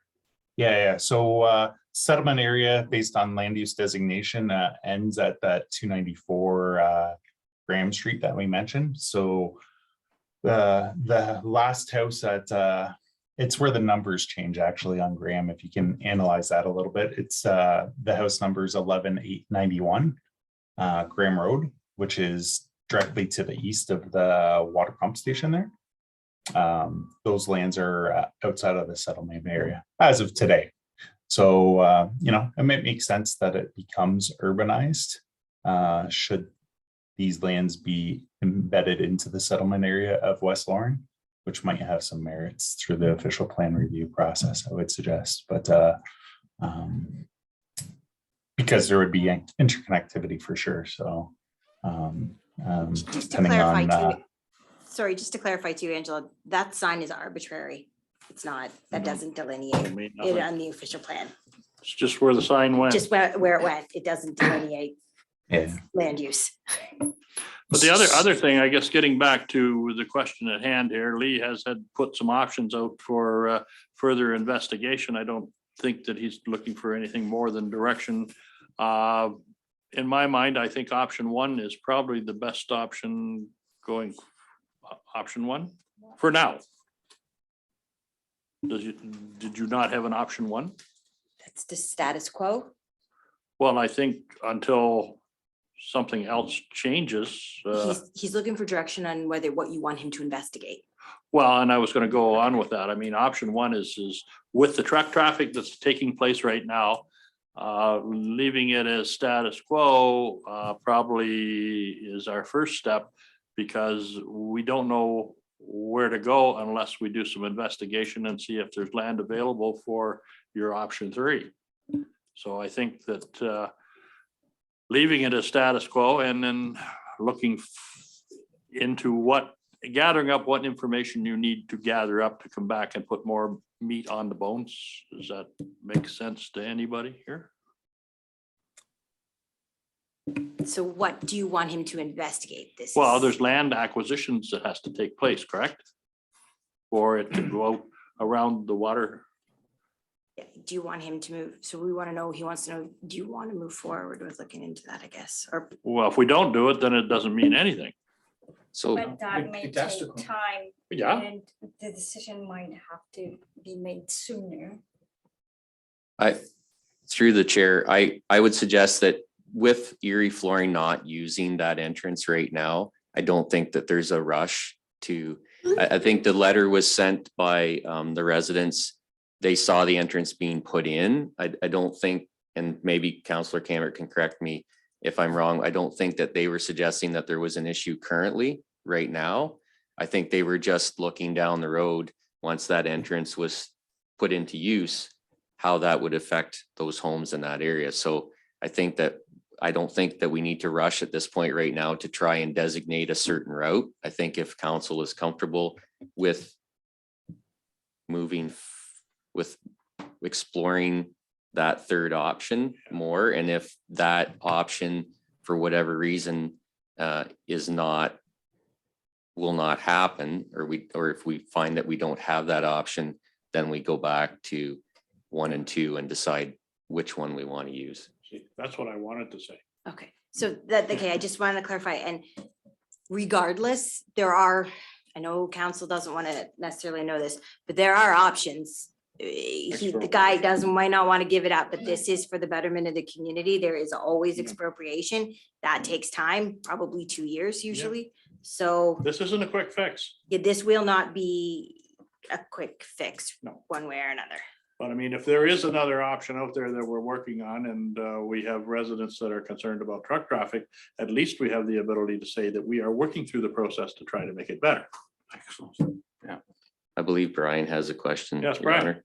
Yeah, just added clarity for council to planning approvals process for development of additional lands within the employment lands in the northwest corner here of West Lauren. We can evaluate those when they come forward through development proposals too, with traffic analysis on their proposal. So if you can think of the lands to the west of the bus barn property, there's industrial designated and zoned lands on those lands as well. So should there be need for additional development that comes to West Lauren industrial lands, we could evaluate traffic impacts at that time and ensure that adequate transportation improvements are required as part of that development.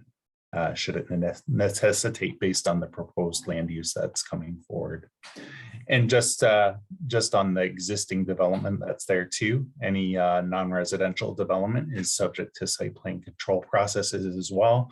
So if there's any existing agreements on properties and they're suggesting modifications to the property, we'd be looking at amending their site plan agreement with the municipality as well, where we can ensure that impacts are being evaluated through the planning approvals process.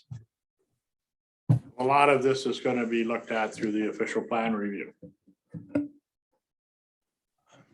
I think the broader issue is where the designations are in the community, and is there opportunities through the official plan review process to think about where these land uses are. I'll use the mayor's anecdotal thoughts on the wastewater treatment facilities and residential designations that's around there, right? Same idea, right? So let's look at our industrial land use designation areas, our employment lands, and make sure that there's great thought processes as to where they are located, and proximity to higher order roads makes good land use planning sense. Okay, so giving direction to Lee to move forward here, are we comfortable with him investigating options that may or may not be available to us and come back with a report? So I have that he explore costs and requirements for option 3 and report back to council. Yeah, I'll second. I'll Move that. put that forward. Seconder? Cameron? All in favor? That is carried. Okay, now we're going to take a break. Is Jana with the joint multi-year accessibility plan 2021 to 2026 recommendation of West Elgin Council hereby receives the report from Jay Nethercott, clerk, multi-year accessibility plan, and that West Elgin Council hereby adopt the attached Elgin County and local municipal partners joint multi-year accessibility plan. Jana, shoot. We legally are required under AODA to have a multi-year accessibility plan.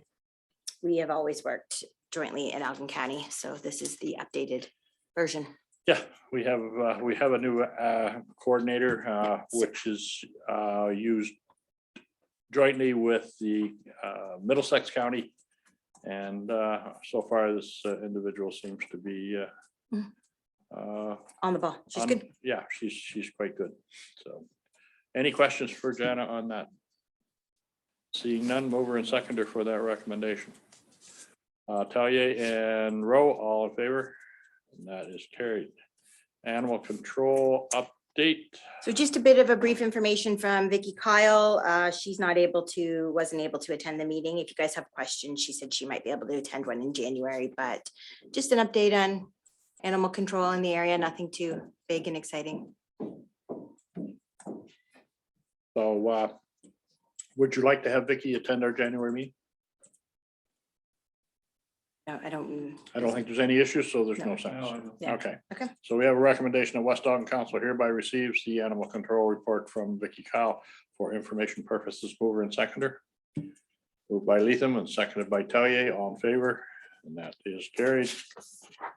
Administrators, a monthly report. Recommendation of West Elgin hereby receives a report from Magda and Jana. Administration monthly report from November 21 for information purposes. Anything you want to add to it? Yes, the only thing I would like to add is that we have been able to extend contract with Service Ontario, but not for a full year. They provided us with an extension of 6 months till June 30th. As it stands right now, we are operating at 64% capacity. So there's less and less customers coming. So I'm not sure, and they probably see it too. So I'm not sure what their decision's going to be next year. I think generally there's more and more people going online to do it. Yes. And there's 2 Service Ontario offices open, one in Newbury and one in Dutton. So we're kind of in the middle. Okay. Yes, Bonnie. I had, through the chair, I had a question with regard to the service requests. I just didn't quite understand why the total service requests doesn't add up to the open and the closed. Because they could have been dealt with from, they were previously submitted and just had something dealt with. So for instance, by law enforcement, often you don't open and close it in 1 month.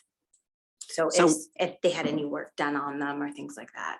So if they were open from a previous month, they don't show up in the open service request total? No, because I Okay. only do the ones open from the 1st to the 30th. Okay, thank you.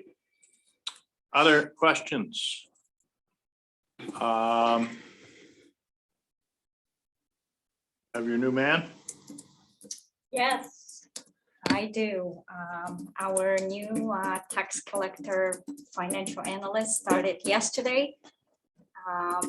Great addition to our finance department, and See the smile on her face? right from the beginning, he's already plowing through lots of work.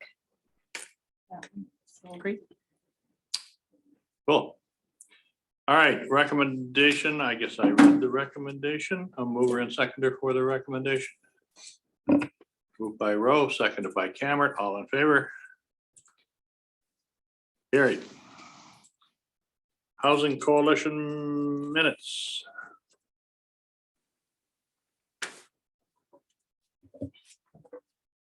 We have minutes from the Housing Coalition. I guess just a quick report. We did have that meeting with David James after our last council meeting. We discussed the affordable housing component. We tried to keep the homeless situation being a separate issue. We tried to stick to the affordable housing side of it. Some ideas were kicked around, and I think the long and the short of it was that we agreed to talk some more. It's a situation that there is trying to find answers is difficult.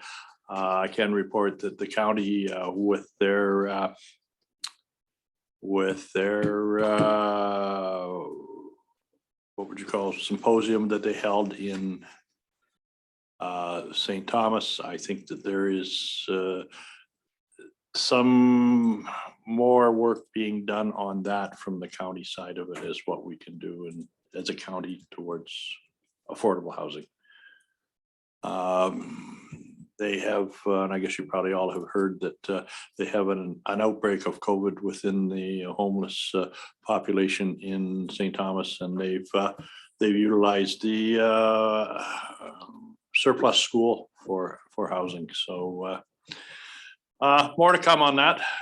Do you have anything to add to that, Russ?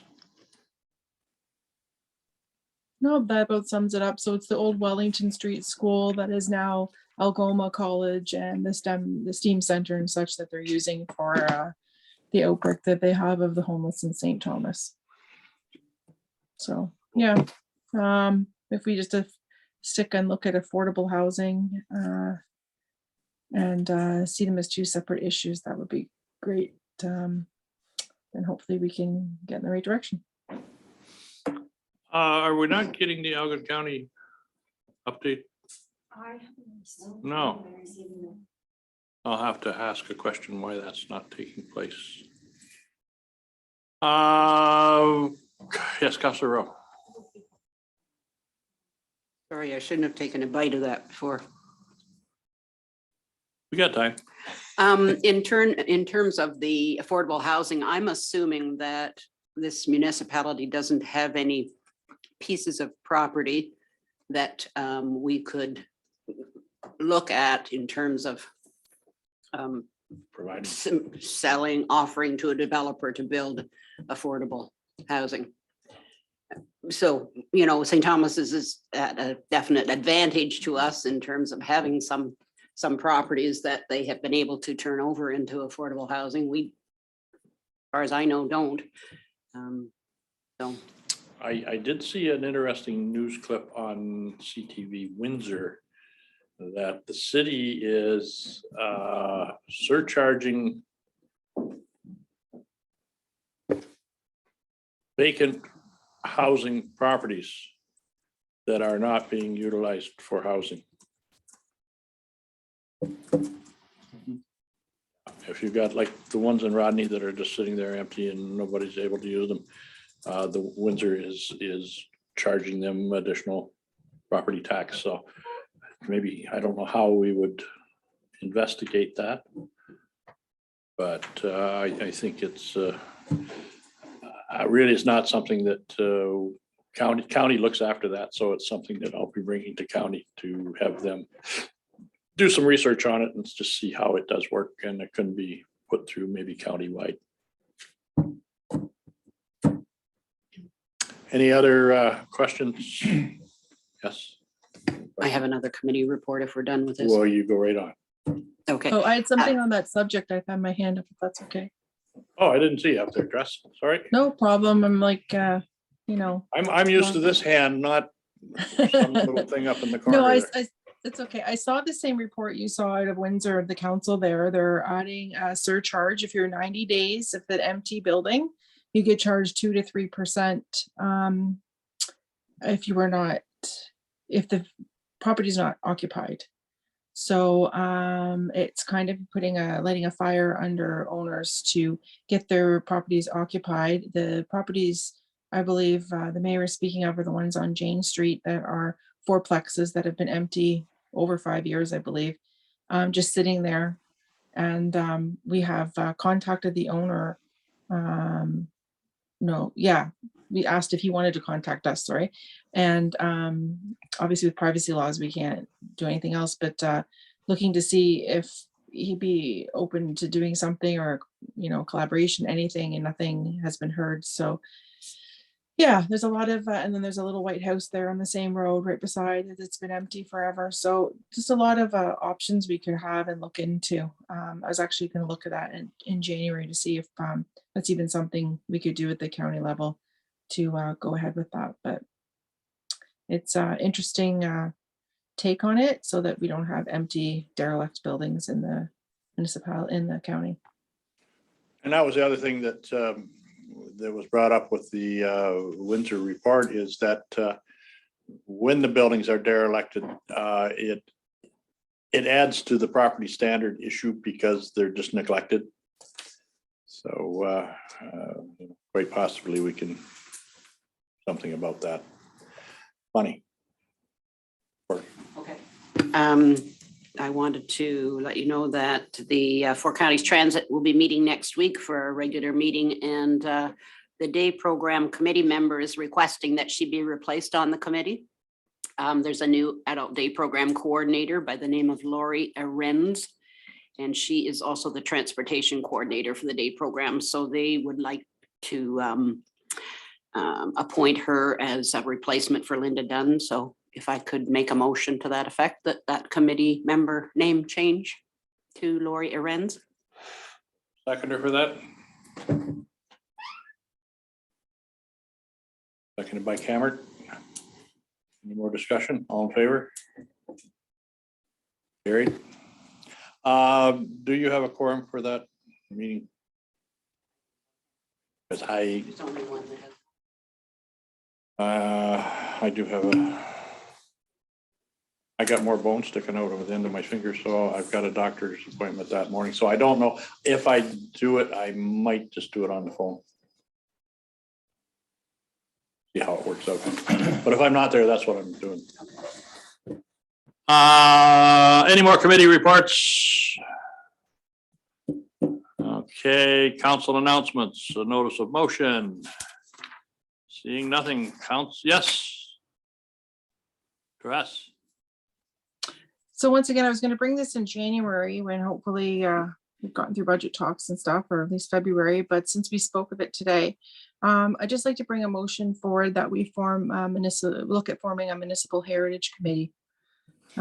We spoke to Angela Bobier from Bacchus Page House today, and I just look at a few things going on within the 3 wards within our municipality, and just looking to see that we maybe should be overlooking, or, you know, kind of giving a report back to council as a committee of what exactly is going on with that. Just So something to think about. Just to give you some background, that's a very strict legally binding committee in which we'll take some research to set up. Appointments need to be made. It is not just to give recommendations on it. You have to create a heritage registry. You have to get involved with people from Ontario Heritage Conservatory properties. All the properties in your municipality have to be evaluated. They are levels 1 or 0 to 6. It will be expensive to set up. Is what I'm Quite involved. very So involved. can we come back with what the expenses would be to set that up? Sure. It probably will be February before I get all that organized. So Okay, just looking at that, I just see that, you know, our old jail, our cemeteries, there's just a lot of stuff within our municipality that would be nice to look at. okay, I do also want to caution you too. The other thing with doing that is once you designate a property heritage, it extremely restricts What you can do with it? with it. Mhm. Okay. And depending on the level, it gets heritage level, it can be down to as detailed as what you can plant in the garden. Okay, It's a double-edged sword. And yeah, And the other side of it, from my experience on it, the benefits that you get from that are very, very limited. It doesn't allow you, I don't think, to be able to access any more grants. that was my next You- question. Can you you get a tap into plaque more that you have grants? to pay Yeah. for. You get at best, you're going to get a plaque from Conservation Ontario that You pay for. It's you about you pay $2,000. for. So it's. And they tell you what it looks like. Yeah, and then you're limited what you can and can't do. So it's something that And you it- really have to go in with open eyes and do a lot of research before you start down that road. But I think Janice prepared, I think, to be able to bring us some basic information. Yeah, I know. And I know Heather was involved in setting up the one in Dutton too. So it might be beneficial to wait until March a little bit, maybe when Heather comes back. Not that Brian probably might not be experienced, but I just know Heather was involved. She's in it. already- Mhm. Yeah, and I dealt with them in London, the Heritage Act and things like that. Yeah, they're not as simple as it would appear on the outside. So what I'm hearing is you can't tap into any more funds or grants than if you're belong and have a municipal heritage committee versus not having it? Not really, because it's by property owner. You declare a property heritage and then it's registered on title and the property owner would be responsible for that. I guess if there are properties we own possibly, but There's still Heritage Act processes, if I might Yeah. add into Jana's comment, yeah, to designate, to register a property outside of the Heritage Committee process. Yeah. That's still part of the Ontario Heritage Act, but there's no a legal separate notices that have, process. yeah, legal notice. It's Yeah. almost like a zoning, to be honest with you. It's very similar. In some ways, it's similar to a zoning. Yeah, Kind of so parallel a to it, property's okay. got to have cultural heritage value and interest. And you have to have a heritage planner to understand how to find that. And yeah, it's very in-depth, the research to even get it to that point, right? And reports that have to come to council, to that committee. It's not an easy, like the city of London has 3 heritage planners specifically doing that. And it's because of the extensive work. And I'll tell you right now, they get them appealed regularly. And I'll interject also that planning decisions have to have regard to cultural heritage matters, whether it's archaeological or landscape or building facades, getting into that detail. Evaluations still would have to be considered that way. Yeah. And, if we have any registered properties on the register, we have to have regards to those as well. So outside of the committee process, which is like an advisory committee of council. Yeah, and then the staff time to maintain a heritage registry and things like that is, yeah, there, we'll write a report for you, but I just want you to understand it's not as simple as a committee like Angela Bobier said. So, yeah, we'll come up with I'll come up with a report, but it probably will be March-ish. So when it gets back to your notice of motion, can we just get away with council staff direction to bring a report forward on the natural heritage? It's not natural heritage, it's a heritage committee. They're very Heritage. It's separate. heritage. Yeah, would that be all right if we just give our clerk the direction to, yeah. In no hurry on it whatsoever. It just was something actually I've been thinking since the summertime, and then with everything that's ramped up again, I wasn't gonna bring it forward, but it was mentioned today. I thought, well, this is the time to ask and inquire and see if we can do anything like that. Well, and I think that, you know, we as council have shown our, and a prime example is the Karen out at the park. You know, it needed repairs, so the council was willing to ensure that those things are looked after, and quite possibly we can do that internally, and maybe not need the full-blown committee. Okay, so you got everything you need? Okay. Any other notice of motion? Seeing nothing, council announcements. Seeing nothing, any matters of urgency. Seeing nothing, accounts. We have a recommendation that the mayor and treasurer hereby authorized to sign payment voucher 12A amounting to $196,365.35 in settlement of general road, water, and arena accounts. Mover and seconder, everybody had their questions all answered? There was no questions. Mover and seconder for that. Moved by Leatham, seconded by Tellier. Question is? We've got money. All right, all in favor? That is carried. Certainly outlining the upcoming meetings.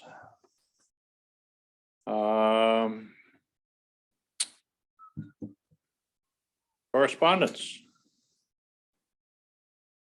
City of Kitchener fire safety measures. What's your pleasure?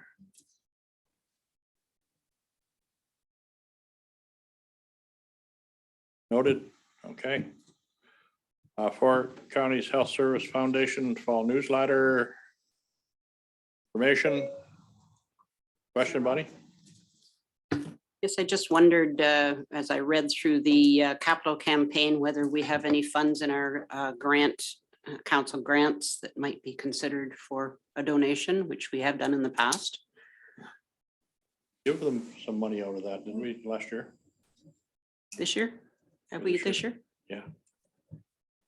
4 counties? Yeah, I think we give them $5,000, didn't we? Last year. Last we year? did, yeah. Oh, okay. We didn't give them any this year. There is a little bit of money left. Budget. Do you have any idea how much, so I can put it in my motion?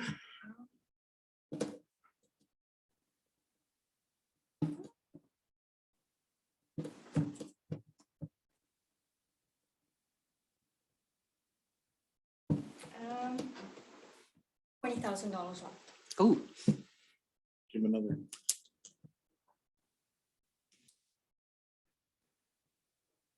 yeah, I'll make a motion that we donate $5,000 to the CT. 4 counties foundation capital campaign.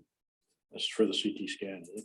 It's a variety of items. There's a number of different items that they're fundraising for, so I don't think we need to specify. Okay, we have a mover for 5,000 to 4 counties. Do I have a seconder? Seconded by Leatham. All in favor? That is carried. Okay, Southwest Public Health, a response to letter of instruction questions. I guess you all sat and listened to the conversation with Dr. Locke at our last council meeting. That was the follow-up letter. Again, our specific question that we asked Dr. Locke still, I don't believe has been answered, has led me to the realization that either our question is too hard to answer or it's irrelevant and not worth answering. So with everything else that's been going on with the Omicron, and as you can see, some of our concerns that we had today, I've just left it for something to discuss another day. Any comments, Bonnie? Yes, I did want to comment that they are now sharing the vaccination rates on their dashboard. So I would suggest that that might have come out from our discussion with Dr. Locke last meeting. So basically, the difference between us here, our rate was 78.2 or 3, I think, when it first was announced. We're now up to 79. So that means that our citizens are getting vaccinated. And if we can get, and I don't know how many people it would translate to, but one more percentage point, and we can get rid of that limitation in capacity that some of our businesses are having a challenge with. So really want to encourage people to continue to get vaccinated. But I found it really interesting. And yes, I know they have to have, a line somewhere, but of course, the 3 municipalities of Malahide, Bayham, and Aylmer are all between 72 and 62%. So there's quite a bit of difference between what's happening in West Elgin and what's happening in Aylmer, but we basically fall just below that 80%. So I just found that quite interesting. Through the chair, our whole argument on that was really because we don't believe the numbers were correct because of the boundaries. And so I look at it and I think whatever they say, we're way above that number. Well, and I think the big question when you read that response that everybody's been assigned, but they haven't been able to tell us where we've been assigned to. I think that's the big question. Maybe they can't answer that question. I don't know. But with kind of what's happening, the letter of instruction, well, I think that there is probably going to be, depending on how we go through this, probably provincial instructions that are going to supersede. Well, they just put in a news article out where the science table is advising a circuit breaker lockdown. And that is, It hasn't happened for sure, but that's what the science table is advised. what's a circuit breaker lockdown? 2 weeks, a 2-week shutdown of Total everything. lockdown. And the premier, I believe I seen last night, said that wasn't an option. But- So I don't know. All right, well. You seriously believe the premier anymore, Duncan? I'm just saying. Yeah, it's an Well, election year. He's just doing what he needs to do. Sorry. I don't know. Come Well, hey, who's in charge? I don't know. But somebody will tell us, let's put it that way. Eagle Community Center Community Grant Update. Anybody want to speak to that, Bonnie? Yes, I would support them postponing or holding on to the grant for next year. Obviously, lots of people are having difficulty trying to find contractors for their work, so I would support that. Do we need a motion under that? No, staff direction, good. All right, let's go to bylaws. Madam Clerk, I'll let you run through these. So that bylaw 2021-68 being a bylaw to enter into an agreement with IntelliVote Systems, Inc. for voting by telephone and internet for the 2022 municipal elections be read a first, second, and third and final time. Mover and seconder, moved by Tallier. Seconded by Cameron, all in favor. Carried. So there are fees and charges, that bylaw 2021-69 being a bylaw to provide for various fees and charges for the municipality of West Elgin be read a first, second, and third and final time. Mover and seconder. Moved by Rowe, seconded by Cameron. All in favor? Great.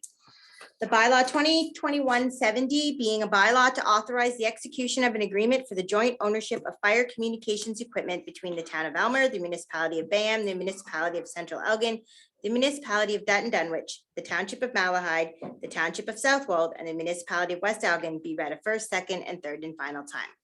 Mover and seconder. Moved by Taille, seconded by Lethem. All in favor? And that is also carried. The bylaw 2021-71 being a bylaw to provide for the Cross Drain in the municipality of West Elgin be read a first and second time and provisionally adopted. Mover and seconder. Question, go ahead. Just the estimated amount to West Elgin is the full amount. Yes, because we pay the bill originally, and if we don't have the ability to pay it, that's the amount we can debenture to pay it. We always have it, but we have to cover that off just in Okay. case. That's what I figured, but I wanted to check. Thank you. I'll motion that. Seconder. I have to check that every time. Bonnie, don't feel bad because I always panic on that. Second by Lethem. All in favor? That is carried. So that bylaw 2021-72 being a bylaw to appoint a tax collector for the corporation of the municipality of West Elgin be read a first, second, and third and final time. Moved by Rowe, seconded by Taille. All in favor? It's carried.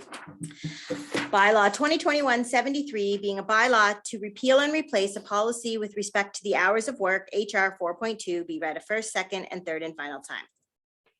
Mover and seconder. By Cameron, second by Lethem. All in favor?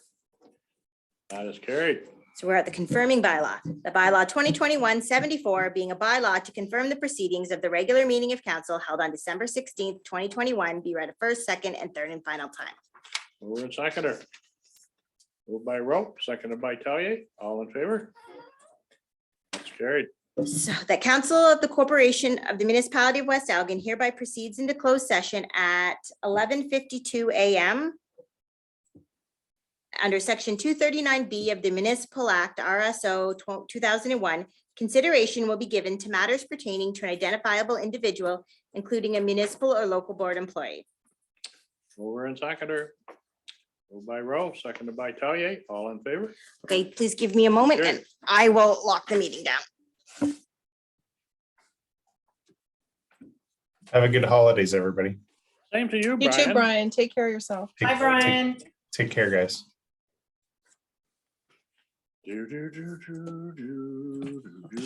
Council, and we have a report from our closed session. The report out is that West Elgin Council hereby directs that employees are authorized to carry over into 2022 up to 2 weeks regular 2021 vacation time with the condition that this carryover vacation be used in the first 6 months of the new year, and that all other vacation and banked time owed to employees shall be paid out prior to the end of 2021.